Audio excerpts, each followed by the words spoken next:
The reality whites में आपका स्वागत है। दोस्तों, आज विलय दिवस मनाया जा रहा है। आज ही के दिन वर्ष 1947 को जम्मू कश्मीर का भारत के साथ विलय हुआ था। इस विषय पर बातचीत के लिए मेरे साथ हैं आप नेता ओम प्रकाश खजूरिया, जो पीओजे के जो रिफ्यूजी हैं, उनके जो संस्थाएं हैं उनके साथ भी जुड़े हुए हैं। इनसे बातचीत करेंगे।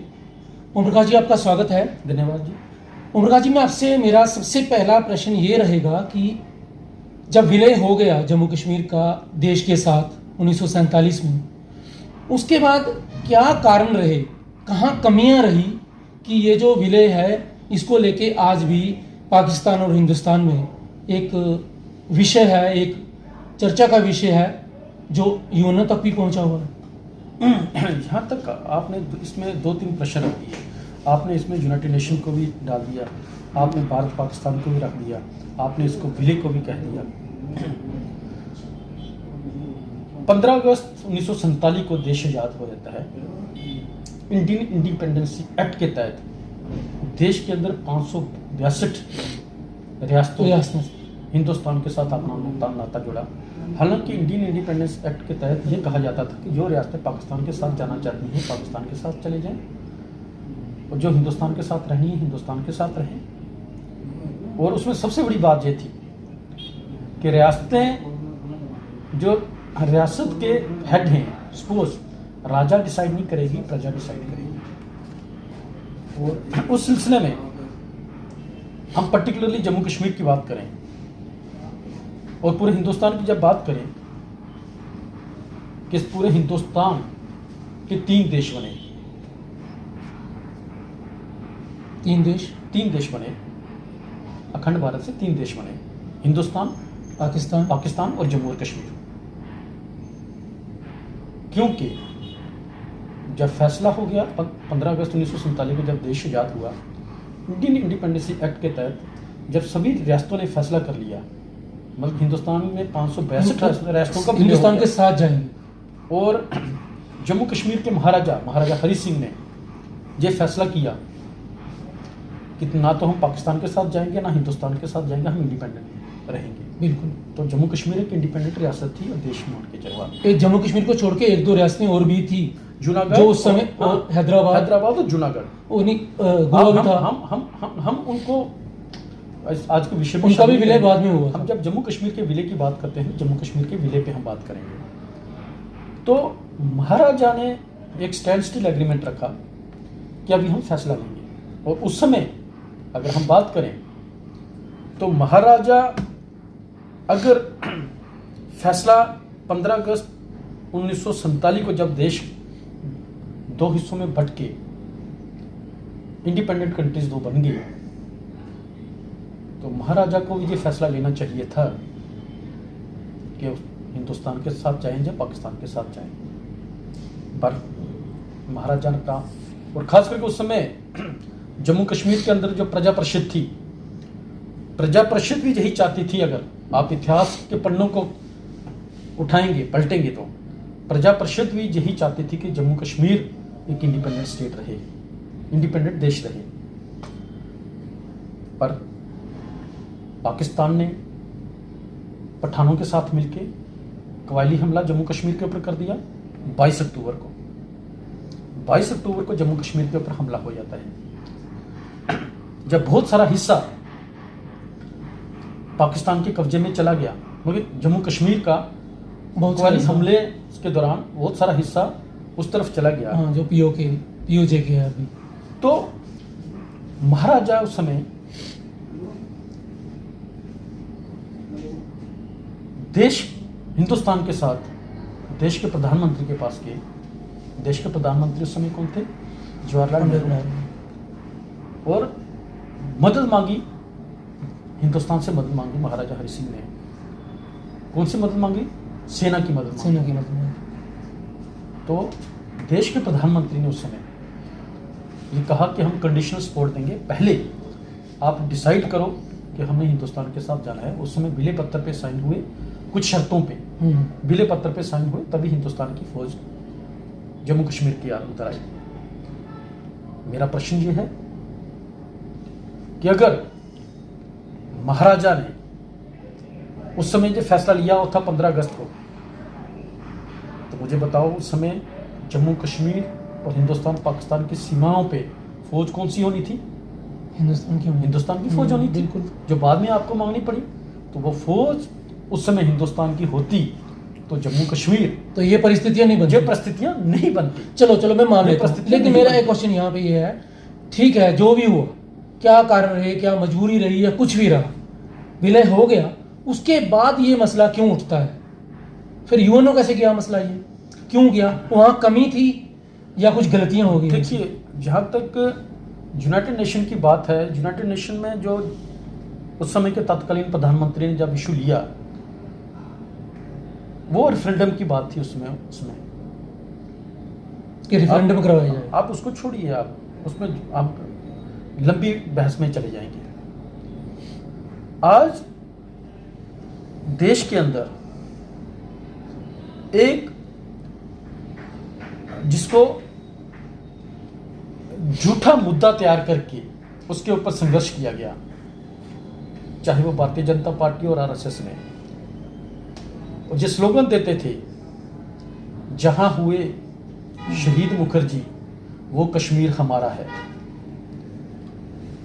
जम्मू कश्मीर हिंदुस्तान का अंग उस दिन बन गया था जिस दिन महाराजा ने जम्मू कश्मीर के और हिंदुस्तान के बीच एसेशन पे साइन किए थे। आज से कुछ साल पहले जब जम्मू कश्मीर के आर्टिकल 370 के ऊपर मुद्दा सुप्रीम कोर्ट के अंदर गया, सुप्रीम कोर्ट के चीफ जस्टिस ने बड़े स्पष्ट शब्दों में कहा, हालांकि यही सच्चाई थी, देश को सच्चाई से अवगत करवाया कि जम्मू कश्मीर कोई सॉवरियन कंट्री नहीं थी, कोई ऑटोनोमियस कंट्री नहीं थी। जम्मू कश्मीर हिंदुस्तान ही था, हिंदुस्तान का अभिन्न अंग था, है नहीं था। हाँ। तो फिर ये बार बार कि वो कश्मीर हमारा है, वो कश्मीर हमारा है, हमारा वाला शब्द कहां से आ गया? हमारा तो था। इसलिए जम्मू कश्मीर के ऊपर गंभीरता को ना लेते हुए इसको सियासी मुद्दा बना लिया गया। और सबसे बड़ी बात यह है कि भारतीय जनता पार्टी आरएसएस इसके ऊपर राजनीति तो करती रही, पर देश का मीडिया और देश की विपक्ष पार्टियां इसके ऊपर जनता को जो वास्तविकता थी जम्मू कश्मीर की, उसके ऊपर जनता को कभी सच्चाई सामने नहीं आने दी। देखिए, मैं आपको यहाँ रोकूंगा। ये बात सही है कि भाजपा इसका राजनीतिकरण कर रही है, लेकिन उसके पीछे कारण भी है ना। जब 370 था, आपको यहाँ आने के लिए परमिट लेना पड़ता था, वो कंडीशंस थी, वो एक आपके पास परिस्थिति थी कि आप ये कहें कि कश्मीर हमारा है, क्योंकि कश्मीर दूर जा रहा था, परिस्थितियां ऐसी बनाई जा रही थी। जब आपको परमिट लेके जम्मू कश्मीर में आना पड़ता था, तो क्या उस परिस्थिति में ये कहना गलत था? जो 52 से पहले की परिस्थितियां आप 2024 में नहीं बात कर सकते, 1952 की परिस्थितियों को। आज जम्मू कश्मीर के अंदर 19 से पहले की मैं बात करूं, क्या इलेक्शन कमीशन नहीं था? सुप्रीम कोर्ट नहीं था? सीबीआई नहीं थी? रेलवे नहीं थी? तो फिर जम्मू कश्मीर हिंदुस्तान का हिस्सा क्यों नहीं था? जम्मू कश्मीर के अंदर अगर एक स्टेट, मैं कहता हूं पूरे देश के अंदर एक फेडरल ढांचा है, article 1 of the constitution of India कहता है India is A union of state. क्या कहते हैं? Union of state. तो उस यूनियन में इंडिया, जम्मू कश्मीर भी था ना, यूनियन ऑफ स्टेट में जम्मू कश्मीर भी था। उसी यूनियन ऑफ स्टेट में जब जम्मू कश्मीर था, तो आज भी देश के अंदर बहुत सारी रियासतें ऐसी हैं जिनको स्पेशल स्टेटस है, और बहुत सारी स्टेटें हैं जो मांग कर रही हैं। बिल्कुल। तो दूसरी तरफ अगर जम्मू कश्मीर के पास ऑलरेडी स्पेशल स्टेटस था, आर्टिकल 370 की आप बात करते हैं, आर्टिकल 370 कोई पाकिस्तान के कॉन्स्टिट्यूशन के अंदर नहीं है, हिंदुस्तान के कॉन्स्टिट्यूशन का ही एक आर्टिकल है 370, जिसके तहत जम्मू कश्मीर को स्पेशल शक्तियां थी, पावर्स थी। और आर्टिकल 370 के तहत ही जम्मू कश्मीर के अंदर सरकार चलती थी, जहां पे इलेक्शन होते थे, पार्लियामेंट के भी इलेक्शन होते थे, तो असेंबली के इलेक्शन ही होते थे। कुछ स्पेशल स्टेटस इसी तरीके से आर्टिकल 71 भी है, 371 भी है बाकी स्टेटों के अंदर, आप उस शब्द को मत चलिए। बट आज जब हम विलय दिवस बना रहे हैं, जरा कल्पना करिए कि जहां बाकी रियासतें हिंदुस्तान की ज़्यादा स्टेटस, ज़्यादा ऑटोनॉमी की बात करती हैं, स्पेशल स्टेटस की मांग करती हैं, तो हम विलय दिवस तो बना रहे हैं, साथ में ये भी आज हमारे ऊपर सबसे बड़ा हमला कि जम्मू कश्मीर सरकार, जो महाराजा की सरकार थी, स्टेट थी, जम्मू कश्मीर स्टेट, जिसको महाराजा की स्टेट कहते थे, उसके पहले तो 2 टुकड़े कर दिए गए, उसको लद्दाख उससे अलग कर दिया गया, और जम्मू कश्मीर अलग यूटी बना के उस यूटी स्टेट से उसकी डिमोशन कर दी गई, और हम सेलिब्रेट कर रहे हैं विलय दिवस। नहीं, दूसरी तरफ यहाँ मैं आपको फिर रोकूंगा एक बार। देखिए, अगर बिहार स्पेशल स्टेटस मांगता है, बिहार कोई इंटरनेशनल लेवल पे कोई मुद्दा नहीं है। जम्मू कश्मीर एक मुद्दा है जिसको कई कंट्री सपोर्ट कर रही हैं, कुछ भी तोड़ने के, बिगाड़ने के, कुछ भी कर रही हैं। बिहार तो ऐसा नहीं है। जम्मू कश्मीर में ज़रूरत थी 370 हटाने की, क्योंकि आप देख सकते हैं यहाँ की परिस्थितियाँ ऐसी बन चुकी थी। 370 के नाम पे जम्मू कश्मीर में लूटा जा रहा था। यहाँ का कोई ऑडिट नहीं, कोई कुछ नहीं। जहां ऑडिट जम्मू कश्मीर में होता था, आपके ने कहाँ के ऑडिट नहीं होता था? कौन ऑडिट? टेररिज्म के नाम पे यहाँ करोड़ों, हजारों करोड़ रुपए डकार लिए गए। वो जहाँ जो आप बात करते हैं लॉ एंड ऑर्डर की प्रॉब्लम है, लॉ एंड ऑर्डर की problem ministry of home affairs उसको ठीक करती है, और जम्मू कश्मीर नहीं, के अंदर ये ओनली लॉ एंड ऑर्डर नहीं है, ये इंटरनेशनल लेवल पे है। आप जहाँ इंटरनेशनल लेवल की बात करते हैं, जम्मू कश्मीर के अंदर अगर वो फेलियर है तो सरकारों का फेलियर रहा, जो केंद्र सरकार मिनिस्ट्री ऑफ होम अफेयर्स का फेलियर रहा। जम्मू कश्मीर के अंदर इंडियन आर्मी है, बीएसएफ के बॉर्डरों के अंदर कौन से बीएसएफ लगी हुई है ना, फेलियर किसका रहा है? जहां तक राजनीतिक तौर पर जो सरकारें रहीं, सरकारों का फेलियर है, जम्मू कश्मीर की जनता उसमें पिसी गई। देखिए, ये कहीं आज जहां तक टेररिज्म की बात है, कहीं से भी आज क्या टेररिज्म जम्मू कश्मीर के अंदर खत्म हो गया है? 370 खत्म होने के बाद क्या टेररिज्म खत्म हो गया है? और सबसे बड़ी बात जो है, मैं जो बार बार एक चीज बोलते हैं, जब भी इसमें बहस होती है, ये कहा जाता है कि उस समय की सरकार, मान के चलो नेहरू की गलती, अगर जम्मू कश्मीर के साथ विलय नहीं किया, विलय किया तो किसने किया? महाराजा ने विलय किया तो किसने मजबूर किया जम्मू कश्मीर के महाराजा को विलय करने के लिए? आप फौज मांगने के लिए गए तो उस समय की सरकार ने कहा इस पे साइन करो, विलय पत्र पे साइन करोगे तभी हम फेस बिल्कुल देंगे। अगर 15 अगस्त 1947 को ये फैसला लिया गया होता तो ये कंडीशन नहीं, ये कंडीशन तो बॉर्डर के ऊपर कौन सी फौजें होनी थी? हिंदुस्तान की फौजें होनी थी, और ना आज वो इलाका पाकिस्तान के कब्जे में होता, ना ही वहां से लगभग 1.5 लाख के करीब की पॉपुलेशन वहां से विस्थापित होती, ना ही वहां से 40 से 45 हजार लोगों का, ये गलतियां रही ना कहीं हिंदू सिख लोगों का। आप ये मानते हो ना? गलती किसकी थी? देखिए, मैं कह रहा हूं उस मुद्दे पे नहीं जाएंगे हम। गलतियां रही ना, गलती किसकी थी वो पहले जानने की जरूरत है। वो गलती थी उस समय महाराजा हरि सिंह ने यह फैसला नहीं लिया समय पे कि हमने हिंदुस्तान, जब 362 रियासतों ने यह फैसला कर दिया तो महाराजा ने फैसला क्यों नहीं लिया?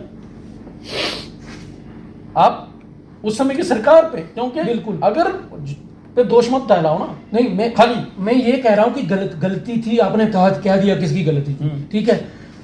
वो ये वहां से एक बेस बनाना कि गलती की आज तक भुगत रहे हैं, वो कंडीशन सारी चेंज होगी ना। एक कुछ लेट एक्सेशन किया, अगर पहले मान जाते तो कुछ और होता, जो भी था।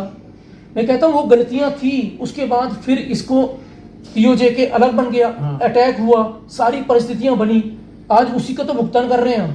आई 370 तोड़ना मैं कह रहा हूं इसलिए जरूरी था क्योंकि ये कहीं ना कहीं भारत और जम्मू कश्मीर आपस में दूरियां पैदा कर रहा था। 370 जम्मू कश्मीर और देश के बीच में जोड़ता का काम करता था। देखिए सुनिए एक मिनट पहले मेरी बात सुनिए। यहाँ 370 नहीं है, वहां कोई ब्रिज नहीं है उनके बीच में। सुनिए ये बात नहीं है। आप जम्मू कश्मीर के लोगों के लिए महाराजा ने, अगर मान के चलें जम्मू कश्मीर के लोगों ने महाराजा ने ये कानून बनाए थे कि जहां पे रणवीर पैनल कोड के तहत जहां पे विशेष राज्य का दर्जा था और जहां पे बाहर के लोग आके जमीन नहीं खरीद सकते थे, इसी तरीके से हिमाचल में भी नहीं खरीद सकते। जम्मू कश्मीर के लोगों के लिए ये था कि जम्मू कश्मीर के लोगों को ही जहां पे नौकरी रोजगार मिलेगा, तो जम्मू कश्मीर के फायदे के लिए था। और सबसे बड़ी बात आपको एक चीज और बता दूं मैं, आज पूरे देश के अंदर जो गोरक्षक घूम रहे हैं, ठीक है, गौ माता की रक्षा के लिए, अगर पूरे देश के अंदर अगर कोई कानून था, एकमात्र कानून था गौ रक्षा के लिए और गौ की तस्करी को रोकने के लिए, गौ को वध को रोकने के लिए, गौ वध और गौ तस्करी को रोकने के लिए, एकमात्र वो जम्मू कश्मीर राज्य था जिसमें महाराजा हरि सिंह ने 1932 में ये कानून बनाया था, ठीक है। और रणवीर पैनल कोड के तहत जम्मू कश्मीर के अंदर वो सारी चीज़ें जो गौ वध और गौ तस्करी को रोकते हैं, वो उसके लिए कानून था, उसके ऊपर सजा का प्रावधान था। चलिए, दूसरी तरफ आर्टिकल 370 के बाद जम्मू कश्मीर के अंदर जब इंडियन पैनल कोड आ गया तो आज वो कानून नहीं है, आज लीगलाइज हो गया है। तो हम बड़ी सारी चीजें, अब इसके दूसरे पहलू की बात करें, अगर आप उसको हर चीज हम रिलीजियस सेंटीमेंट से देखेंगे, ठीक है, तो जम्मू कश्मीर के अंदर मेजॉरिटी उस समय जहाँ पे हिंदू मेजॉरिटी के लोग जम्मू प्रोविंस के हैं, मुस्लिम मेजॉरिटी के लोग कश्मीर प्रोविंस में हैं, बौद्ध मेजॉरिटी के लोग लद्दाख ओरिजिन में थे।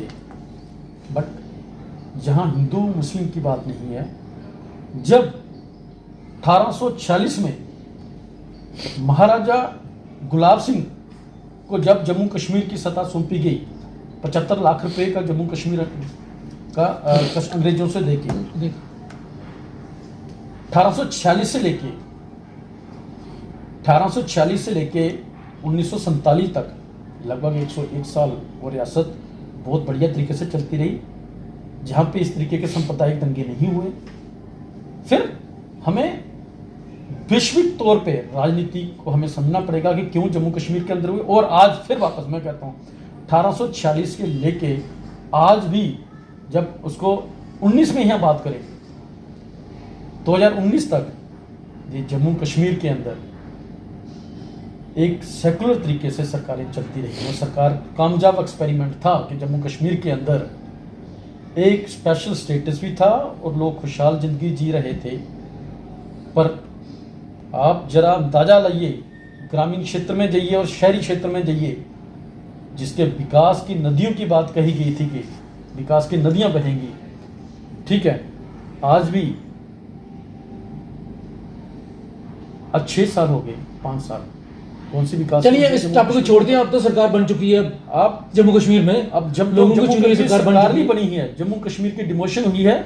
और इमीडिएटली आज विलय दिवस के ऊपर सबसे इंपॉर्टेंट बात जो करने वाली है, वो विलय दिवस के ऊपर इंपॉर्टेंट बात ये करने वाली है कि जम्मू कश्मीर को पूर्ण राज्य का दर्जा दिया जाए। और दूसरी एक चीज़ मैं बार बार कहूँगा कि जम्मू कश्मीर 1947 से लेके आज तक जम्मू कश्मीर देश का अभिन्न अंग था, है, हमारा था, मांगा नहीं। वो जो कहते थे ना वो कश्मीर हमारा है, वो कश्मीर तब भी हमारा ही था, जम्मू कश्मीर हमारा ही था, आज भी जम्मू कश्मीर हमारा ही है, हिंदुस्तान का अभिन्न अंग है। ये अगर किसी के दिमाग में गलत फहमी थी तो सुप्रीम कोर्ट ने कह दिया कि जम्मू कश्मीर के सोवरियन जहाँ पे स्टेट नहीं थी, कोई अलग देश नहीं था, हिंदुस्तान का ही था। और जम्मू कश्मीर के कॉन्स्टिट्यूशन के अंदर देश का झंडा और जम्मू कश्मीर की अपनी स्टेट का झंडा चलता था, कि बाहर के देश का झंडा जहाँ पे जम्मू कश्मीर नहीं चलता था। फिर तो आज मैं फिर कहता हूँ कि विलय दिवस के ऊपर जम्मू कश्मीर के लोगों को जहाँ